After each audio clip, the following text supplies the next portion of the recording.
Howdy folks, it's your friend Fishing with Dom, and today I'm going to share with you the 3 types of artificial lures you need in your tackle box when you are ice fishing. Now these lures fall in one of the 3 following categories: swimming jigs, lipless crankbaits, and jigging spoons. And I'm going to share with you examples of lures within each category and how to use them, and even when and where to catch fish with them. First off, we have the swimming jig. You might see this and know that this is a jig and Rapala. Not every swimming jig is a jig and Rapala. It's got the back wings on it. You'll put your fast snap right here. Some people tie directly to, but if you want to avoid line twist, check out one of my recent videos on how to fish with a swimming jig like this and skip the line twist. You drop this to the bottom or suspend it to whatever depth you might be marking fish at, and pull your rod tip up and down. And the wings on the back side and the distributed weight towards the nose create this jig to swim in a figure 8 pattern around the hole. This is very effective for walleye, pike, bass, lake trout. If you have a swimming jig and the fish are actively feeding through the water, excellent way to catch fish. Now you don't have to get the jig and Rapala. Johnson makes one, Northland makes one, and Normark makes one as well. And they all catch fish, but this jig and wrap, this is a staple to the ice fisherman's tackle box, especially where I'm from here in Michigan. This is the #1 selling lure 4 months out of the year in any tackle shop or department store you can go to. I have it here in a bluegill color in a size 5, or size 7, pardon me. The size 5 is just a hair smaller. When they're feeding on smaller bait fish, or if they're a little bit more finickier on inland lakes, I'll downsize to this. Sometimes dead sticking it when they come in and look at it is the key to using this. But I have a countless supply of jig and Rapalas, and these catch fish no matter where you are or what you're targeting, or even any time of the year, even outside of the ice. These are very productive vertical jigging lures. Now you can fish it as it is. You can put a minnow head on a treble hook, or you can even put a stinger hook off of this bottom treble hook and jig it with a full minnow on the bottom. I've seen people fish it any and every way possible, and there's no wrong way to fish with it. It's definitely an excellent lure to catch fish, especially when they're active. You could be pounding it on the bottom, and those walleyes, lake trout, whatever, they'll come up and smoke it. I've seen bass and pike go crazy for these things after I've seen them swim through the hole, and I put this down there to call them back in.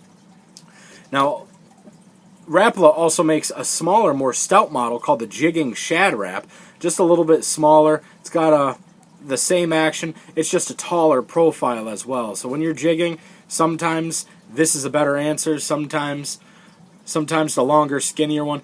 You try to match the hatch and generally follow what the fish on the lake or river could be targeting. Now, the second category are lipless crankbaits. Now, this is a larger lipless crankbait for ice fishing, but this would still work very well. This is the Rapala Rip and Wrap. Very, very loud, if you can hear that. And when you vertically jig it, it has a hard, aggressive flash and a sharp nosedive. You can fish this very deep. You could fish it relatively shallow through the ice and jig for walleye, pike, bass, all sorts of game fish. But this is the standard freshwater model. Rapala does have a line of ultralight rip and wraps that are about 1.25 inches long, and they work very, very well for ice fishing too. But Lindy makes the Darter. Now this is about 1.5 inches. If you can hear that, it's a good deep rattle to it. I've had bass come through the hole, and I put this down there and give it a jig or two. It doesn't nosedive or fall to the bottom fast, just kind of drifts its way down, but it's got a heavy rattle to it, and this calls fish in, and when they're coming in to eat. And I also have the larger model right here for when I'm fishing Great Lakes walleye. Larger, chubbier style of lipless crankbait, got it in a yellow perch color. Really, really, really loud lure. Just tie right there, connect your fast snap or swivel, jig it a little bit. Great lure for calling fish in if you haven't had any bites in a while too. But lipless crankbaits, they work shallow, they work deep. There's no wrong way to jig, but there will be times out there where certain jig styles are better than others. Some days those fish are going to want you jigging violently. Some days a snap of a jig and then just let it pause for a bit, followed by a small amount of short jigs. But whether it be the Lindy Darter. Northland makes a lipless crankbait called the Rippin' Shad. Has excellent reviews. I have yet to fish with it myself, but I've heard nothing but great things about it. I'm definitely going to give that a shot this winter too. And our third category of ice fishing lures you need to have in your tackle box are jigging spoons. Here's another Michigan icon right here, the Swedish Pimple. I've got it in this half-ounce size. I've got them in blue. I've got these in green, yellow, red. You can't go wrong with them. They're very cheap baits, and you fish with them just like any other style of jig. You can tip the treble hook with a minnow head or have a stinger hook coming off it and use a full walleye minnow and set it to the bottom and jig it, or you can even put it halfway down if the fish are suspended a little bit. But as far as a basic ice fishing jigging spoon goes, the Swedish Pimple is as simple as it gets. There's no wrong way to fish with it, but there are going to be days they're going to want it delivered to them in a certain way. Whether or not you're pounding it on the bottom and giving it a short pause, or small jigs vertically with the rod tip, these catch fish just like a lot of other jigging spoons. Now, I have the Dew Jigger. This is made by the same company that makes the Swedish Pimple, and it's a fluted piece of metal. So whenever you jig it, it's going to have this flutter and shine to it. Now, this is a glow-in-the-dark sticker on there. Looks like a lightning bolt. I think it's pretty cool.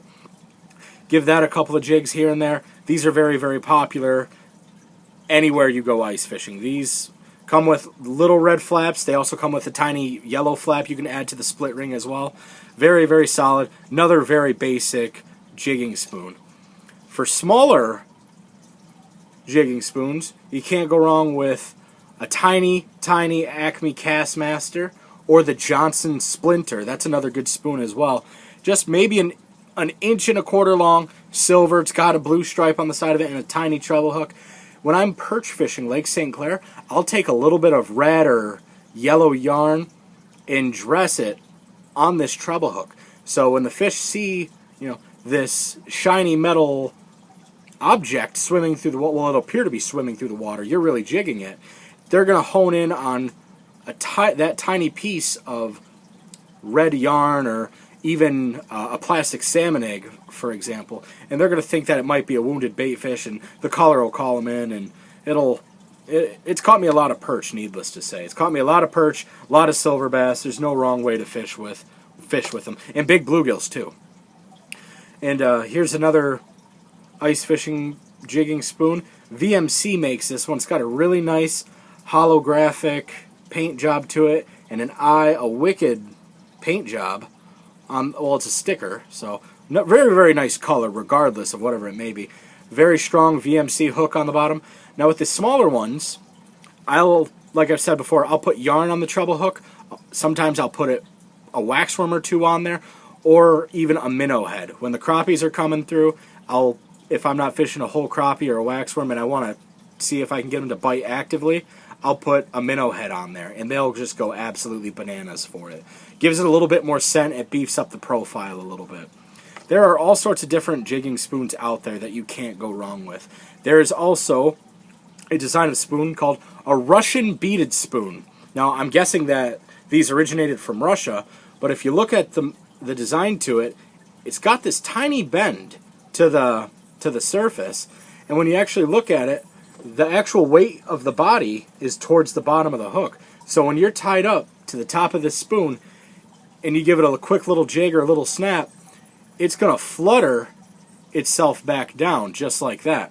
And the red hook on the bottom, or the red bead on the hook, I don't exactly know what that does. I just know that perch really, really do like it. It gives them something to hone in on, and even though it takes up a huge majority of the hook, it's good to go. I've caught a lot of perch with Russian beaded spoons like this, and you can find these anywhere. I've got hundreds of these things. Just this yellow, orange, and red bead, it's always been one of my go-tos for the year, but generally speaking, larger panfish, especially perch, go for these.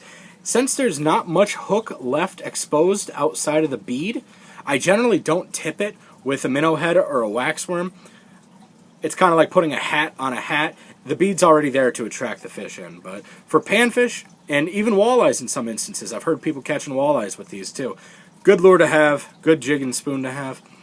And then when you're also going to the tackle shop and selecting a jigging spoon, you'll see a lot of bright colored ones. Like I've got this Northland Buckshot rattle spoon. This is an ultraviolet green shad color. It's got a small chamber on the backside here where there are 2 steel BBs in it. You can't hear it, but they're in there making all sorts of sound.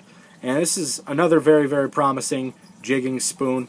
Large treble hook on the bottom too. So when you're targeting pike, lake trout, walleyes, you're really going to seal the deal when you set the hook into those fish. Like I've said with all the other spoons, put a stinger on the end, fish a whole minnow, fish a head, or just fish it the way it is. By all means, go for it.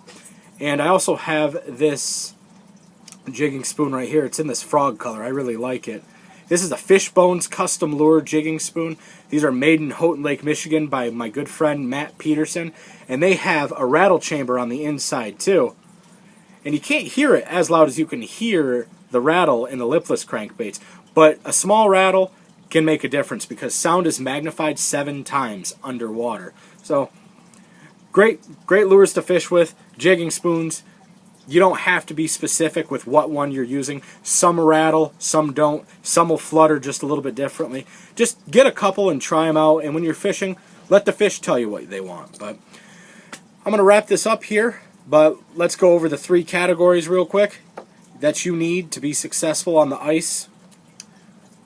You have your swimming jigs, your lipless crankbait, and a jigging spoon.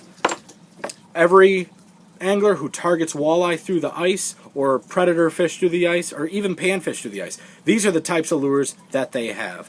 And if you're all stocked up on swimming jigs or lipless cranks or spoons, and you don't have, say a swimming jig, but you've got all sorts of spoons, there will be some days where they prefer the swimming jig. It's good to have as diverse of a tackle box selection as you can, because there will be some days where the fish might not want something big and flashy. They might want something smaller and more natural looking. It all depends on the day fishing. But I'm going to leave it at that. Thank you for watching and checking out my channel. If you have any comments or suggestions for future YouTube video ideas, drop them below or let me know on social media. I would really appreciate it. Thank you for watching Fishing with Dom. Bye-bye.